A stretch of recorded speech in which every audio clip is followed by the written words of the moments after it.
नमस्कार। आप सभी का स्वागत है। आइए आज हम लोग संधि पर एक सामान्य सी चर्चा करते हैं जो हम सब के लिए अत्यंत महत्वपूर्ण है। जी आइए हम देखते हैं संधि क्या होती है। संधि किसे कहते हैं? संधि दो वर्णों के मेल से उत्पन्न होने वाले परिवर्तन यानी विकार को संधि कहते हैं।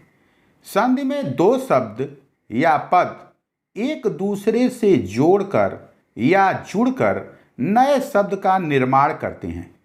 पहले शब्द के अंतिम वर्ण तथा दूसरे शब्द के प्रथम वर्ण से मिलकर विकार उत्पन्न करते हैं। यह विकार संधि कहलाती है। यानी शब्द के अंतिम वर्ण, पहले शब्द के अंतिम वर्ण और दूसरे शब्द के प्रथम वर्ण से मिलकर जो विकार उत्पन्न होता है वह संधि कहलाता है।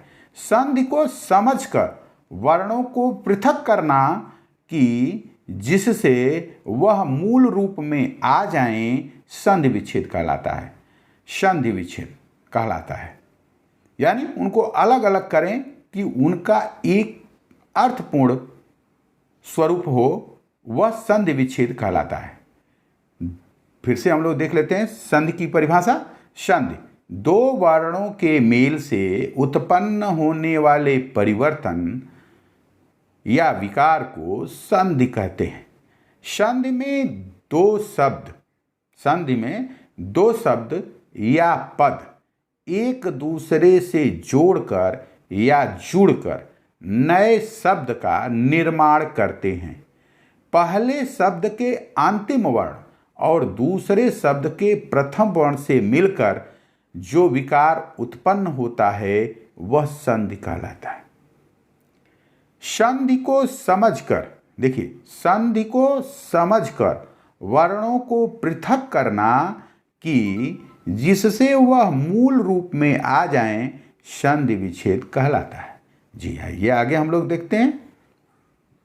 जी, संधि का अर्थ है जोड़ या मेल, दो शब्दों को जोड़ देना। जैसे विद्या धन आलय विद्यालय, मना धन रथ मनोरथ, जगत धन ईश जगदीश, राम धन अवतार रामावतार। परिभाषा इसकी क्या है कि दो निकटवर्ती वर्णों के परस्पर मेल से जो विकार यानी परिवर्तन होता है वह संधि कहलाता है। जैसे सम धन तोष संतोष, देव धन इंद्र देवेंद्र, देव धन इंद्र देवेंद्र। संधि तीन प्रकार की होती है। एक स्वर संधि, दूसरा व्यंजन संधि, तीसरा विसर्ग संधि। पहला स्वर संधि, दूसरा व्यंजन संधि और तीसरा विसर्ग संधि। जी आइए हम लोग आगे देखते हैं। जी, स्वर संधि। स्वर संधि क्या है? देखिए, दो स्वरों के मेल से उत्पन्न होने वाले परिवर्तन को स्वर संधि कहते हैं। दो स्वरों के मेल से उत्पन्न होने वाले विकार या परिवर्तन को स्वर संधि कहते हैं। याद रहे, मूल रूप से स्वर चार ही हैं। कौन कौन है? अ, इ, उ और रि। ये चार स्वर हैं। अ, इ, उ और रि। ये चार स्वर हैं जो मूल हैं और इन्हें हम ह्रस्व स्वर कहते हैं। कुछ लोग इसे छोटा कहते हैं। आम आदमी इसे जैसे छोटी ई, छोटा ऊ आदि कहते हैं, जबकि हम इसे ह्रस्व स्वर कहते हैं। ह्रस्व स्वरों के मेल से दीर्घ स्वर बनते हैं। ह्रस्व स्वरों के मेल से दीर्घ स्वर बनते हैं। देखिए, आइए, जैसे अ धन अ बराबर आ, इ धन इ बराबर ई, उ धन उ बराबर ऊ, रि धन रि बराबर री। देखिए अ धन इ बराबर ए, अ धन ए बराबर ऐ। अ में ए जुड़ता है तो ऐ हो जाता है। जी देखिए अ धन उ बराबर ओ, अ में उ जुड़ जाता है तो ओ हो जाता है। अ धन ओ, अ धन ओ बराबर आओ। आपने देखा कि यह सभी दीर्घ स्वर संधि के उदाहरण हैं। ये 8 उदाहरण हैं जो अत्यंत महत्वपूर्ण हैं। इनसे ह्रस्व स्वरों से दीर्घ स्वर का निर्माण होता है, जैसा आपने अभी देखा। इसे आप जरूर ध्यान रखिएगा कि कैसे इसका निर्माण हो रहा है। अ धन अ और अ मिल करके आ बन गए। ई धन ई और ई मिल गए तो बड़ी यानी ई हो गया। देखिए उ धन उ मिल गया तो क्या हुआ ऊ।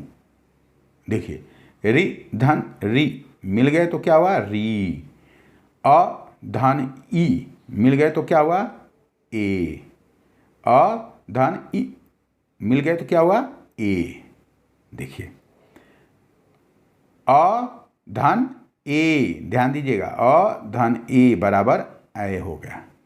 अ धन उ बराबर ओ हो गया। देखिए अ धन ओ बराबर आ हो गया, अ धन ओ बराबर आ हो गया। यानी इन सभी 8 दीर्घ स्वर, ये सभी जो है 8 दीर्घ स्वर संधि के उदाहरण हैं जो अत्यंत महत्वपूर्ण हैं। जी आइए हम लोग आगे देखते हैं। जी दीर्घ संधि, दीर्घ संधि एक स्वर के 2 रूप, ह्रस्व चाहे दीर्घ, एक दूसरे के बाद आए तो दोनों जुड़ करके दीर्घ रूप वाला स्वर बनाते हैं। दोनों जुड़कर दीर्घ रूप वाला स्वर बनाते हैं। जैसे अ इ उ के बाद यदि अ इ उ आता है तो दोनों मिल करके आ ई उ हो जाते हैं। इसके अलावा अ इ उ के बाद यदि आ ई उ आते हैं तो दोनों मिल करके आ ई उ हो जाते हैं। देखिएगा बहुत ही महत्वपूर्ण चीज़ है और बहुत ही जरूरी है, इस पर ध्यान रखिएगा कि यहाँ क्या कहा गया कि एक ही स्वर के 2 रूप, चाहे वो दीर्घ है चाहे वह ह्रस्व है चाहे वह दीर्घ है, एक दूसरे के बाद आते हैं तो दोनों जुड़कर दीर्घ रूप वाला स्वर हो जाते हैं। जी आइए हम लोग आगे देखते हैं। आइए हम लोग देखते हैं कि अ धन अ बराबर आ, अ धन अ बराबर आ, यानी अ में अ जुड़ता है तो आ होगा। तो उत्तम धन अंग उत्तमांग, उत्तम धन अंग उत्तमांग, धर्म धन अर्थ धर्मार्थ, धर्म धन अर्थ धर्मार्थ, धर्म धन अर्थ धर्मार्थ, धन धन धन अर्थी धनार्थी, राम धन अवतार रामावतार। देखिए अ धन आ बराबर आ, अ में आ जुड़ेगा तो आ ही होगा, ठीक। और अ में अ जुड़ा तो आ होगा, और अ में आ जुड़ता है तब भी आ होगा। देखिए कुश धन आसन कुशासन, रत्न धन आकर रत्नाकर, धर्म धन आत्मा धर्मात्मा, पुस्तक धन आलय पुस्तकालय, पुस्तक धन आलय पुस्तकालय। देखिए इसमें भी लास्ट में अ है और यहाँ देखिए आ है, अ और आ जुड़ के आ हो गया, यहाँ पर देखिए आ हो गया जी। इसी प्रकार आ धन अ बराबर आ में अ जुड़ेगा तब भी आ होगा। देखिए विद्या धन अर्थी विद्यार्थी, देखिए इसमें क्या है कि यहाँ आ है विद्या और यहाँ अ है विद्यार्थी। कदा धन अपि कदापि, दीक्षा धन अंत दीक्षान, आज्ञा धन अनुपालन आज्ञानुपालन। देखिए अब आगे आ में आ जुड़ेगा तब भी आ होगा। देखिए विद्या यहाँ आ है और यहाँ आलय, विद्यालय विद्यालय, विद्याधन आलय विद्यालय।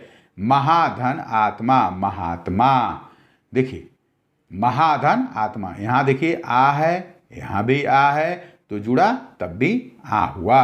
आ धन आ बराबर आ, विद्याधन आलय विद्यालय, महाधन आत्मा महात्मा जी।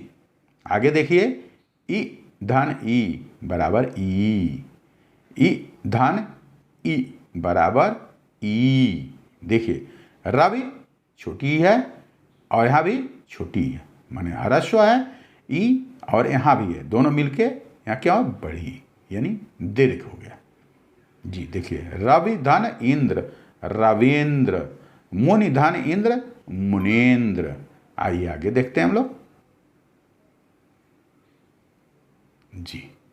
यहाँ देखिए आप कि ई धन ई बराबर ई, यानी छोटी ई में बड़ी ई जुड़ी तब भी बड़ी ई होगी। देखिए गिरि धन ईश, गिरि धन ईश, यहाँ छोटी ई है और यहाँ बड़ी यानी ह्रस्व ई और दीर्घ ई।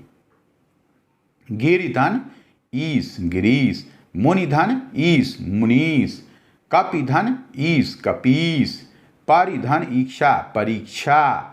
देखिए अब देखिए आगे ई और ई जुड़े तो ई हुआ। देखिए महिधन इंद्र महेंद्र, महिधन इंद्र महेंद्र, देवी धन इच्छा देवी इच्छा, देवी धन इच्छा देव इच्छा। और ई में ई जोड़ते हैं, ई में ई जोड़ते हैं, देखिए ई में ई जोड़ते हैं तब भी ई होगा। रजनी धन ईश रजनीश, लक्ष्मी धन ईश लक्ष्मीश। देखिए लक्ष्मी धन ईश लक्ष्मीश, रजनी धन ईश रजनीश जी। यहाँ पर भी देखिए कि उ धन उ बराबर ऊ, माने छोटा ऊ में छोटा ऊ जुड़ा तो बड़ा ऊ, यानी ह्रस्व ऊ मिल करके दीर्घ ऊ हुए। देखिए भानु, इसमें भी छोटा ह्रस्व ऊ है और देखिए यहाँ भी ह्रस्व ऊ, यानी यहाँ छोटा ऊ मिलके बड़ा ऊ हुआ। भानुधन उदय भानुदय, साधु धन उपदेश साधुपदेश, साधु धन उपदेश साधुपदेश जी। आइए हम लोग आगे देखते हैं जी। देखिए उ धन ऊ, देखिए यहाँ भी छोटा ऊ धन बड़ा ऊ बराबर बड़ा ऊ होगा, यानी ह्रस्व ऊ धन दीर्घ ऊ बराबर दीर्घ ऊ। देखिए धातु धन उष्मा धातुष्मा, धातु धन उष्मा धातुष्मा, लघु धन ऊर्मी लघु धन ऊर्मी, लघु धन ऊर्मी लघुर्मी, लघु धन ऊर्मी लघुर्मी। देखिए आगे आप ऊ बड़ा ऊ और छोटा ऊ भी मिल करके बड़ा ऊ होगा, यानी यहाँ ह्रस्व यहाँ दीर्घ ऊ है, यहाँ पर दीर्घ ऊ है और यहाँ ह्रस्व है तो दीर्घ ही होगा, यानी बड़ा ऊ धन छोटा ऊ बराबर बढ़ाओ।